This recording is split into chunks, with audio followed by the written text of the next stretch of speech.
अस्सलाम वालेकुम मेरे प्यारे साथियों। अभी कुछ अर्सा पहले मैंने VAT यानी वैल्यू एड टैक्स के बारे में एक वीडियो शेयर की थी, जिसमें बहुत इंपॉर्टेंट इन्फॉर्मेशन दी गई थी। आपको सिर्फ 3 ईजी स्टेप्स में VAT कैसे रिफंड करते हैं वो एक तरीका बताया था।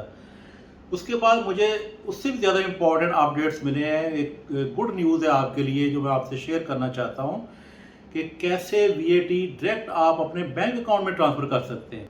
सबसे ज़्यादा VAT हंगरी कंट्री लेता है 27%। शायद इसलिए उसे हंगरी यानी भूखा मुल्क कहा जाता है। इसके अलावा स्वीडन और डेनमार्क भी कुछ कम नहीं है, वो 25% ले रहा है।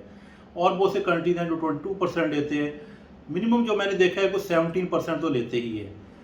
यूरोप के अलावा और भी बहुत से कंट्रीज जो VAT ले रहे हैं, हम उन्हें ईजी तरीके से रिफंड कर सकते हैं। तो फ्लैश बैग में वो 3 ईजी स्टेप्स आप फिर एक दफ़ा देख लें, फिर हम आते हैं अपने असल टॉपिक पे।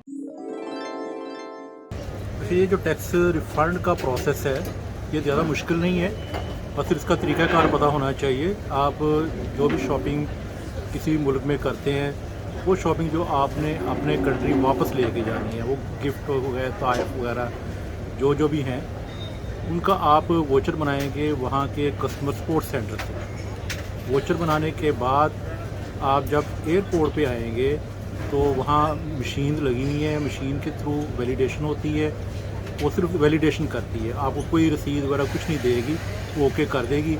उसके बाद आप सिक्योरिटी का प्रोसेस करेंगे एयरपोर्ट पे, और सिक्योरिटी का प्रोसेस करने के बाद आपको टैक्स फ्री रिफ़ंड का कॉर्नर मिलेगा। टैक्स फ्री रिफ़ंड काउंटर पे आपने जाना है और वहाँ से आपने रिफ़ंड करवाना है।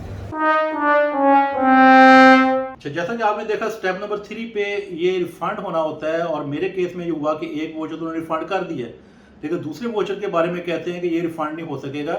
इसके लिए प्रोसीजर मुख्तलिफ है।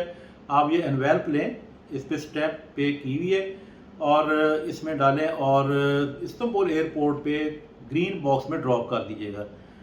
खैर, जब मैं इस्तांबुल एयरपोर्ट गया तो वहाँ मुझे तो कोई ग्रीन बॉक्स नज़र नहीं आया, और कोई मालूमात भी ना मिल सकी, कोई रेलेवेंट काउंटर भी नज़र नहीं आया। एक काउंटर था जहाँ पे कोई स्टाफ का नहीं था। मैंने सोचा चलो इसको फेंक तो देना ही है, तो मैंने वो एनवेल्प के काउंटर पे रख दिया और फ्लाइट ली और पाकिस्तान वापस आ गया। तो अभी एक हफ़्ता गुजरा था कि मुझे मैसेज आया, SMS आई, जिसमें लिखा था योर रिफंड इज़ रेडी। ये मैसेज ग्लोबल ब्लू कंपनी की तरफ से था। वो एक रिटेलर कंपनी है, और भी बहुत सी कंपनीज है, लेकिन ये ज़रा ज़्यादा फेमस है। उन्होंने एक वेब लिंक भी दिया हुआ था। मैंने वेब लिंक पे क्लिक किया और इन्फॉर्मेशन वो मेरे बारे में ही थी। फिर एक दूसरी SMS आई, उन्होंने वैलिडेट करने का कहा। फिर तीसरी SMS में उन्होंने मुझे बता दिया कि आपके अकाउंट में ये अमाउंट क्रेडिट हो चुकी है और कुछ दिन बाद वो अपीयर हो जाएगी। और वाकई कुछ दिन बाद वो अमाउंट मेरे अकाउंट में क्रेडिट हो गई। तो मेरे लिए टोटली ये अनएक्सपेक्टेड था कि एक ऐसा वॉच है जिसको मैं अपनी तरफ से ज़ाया कर चुका था, वो भी रिफंड हो सकता है मेरे अकाउंट में। अब दो और इन्फॉर्मेशन जो मैं आपको देना चाह रहा हूँ कि इनकी वेबसाइट भी मौजूद है, उसमें आप लॉगिन करें कौन सी अमाउंट का क्रेडिट हुई और करंट स्टेटस क्या है। इसके अलावा क्यूरीज भी हैं। इसके अलावा एक बारकोड वहाँ पे दिया हुआ है, वो नेक्स्ट टाइम जब आप प्रोसेस करें तो बारकोड दिखाएंगे और आपको दोबारा ये सारा प्रोसेस नहीं करवाना पड़ेगा। इसी कंपनी की मोबाइल ऐप भी है, आप मोबाइल ऐप डाउनलोड कर लें और same information, same barcode, same queries आपको वहाँ भी मिल जाएंगी। और आपको अपना स्टेटस भी जब भी जानना हो, आप वहाँ पे अपना स्टेटस देख सकते हैं कि किस वोचर का इस वक्त क्या स्टेटस है। इसका मज़ीद डिटेल चाहिए हो तो आप मेरे कमेंट बॉक्स में लिखें, मैं भी आपको इन्फॉर्मेशन दे सकता हूँ, और या डायरेक्ट आप उनकी वेबसाइट या ऐप के थ्रू भी मालूम कर सकते हैं। Okay, see you next time. अपना ख्याल रखिएगा। अपना ख्याल तो सारे रखते हैं, दूसरों का ख्याल भी रखिएगा। ओके, अल्लाह हाफिज़, टेक केयर।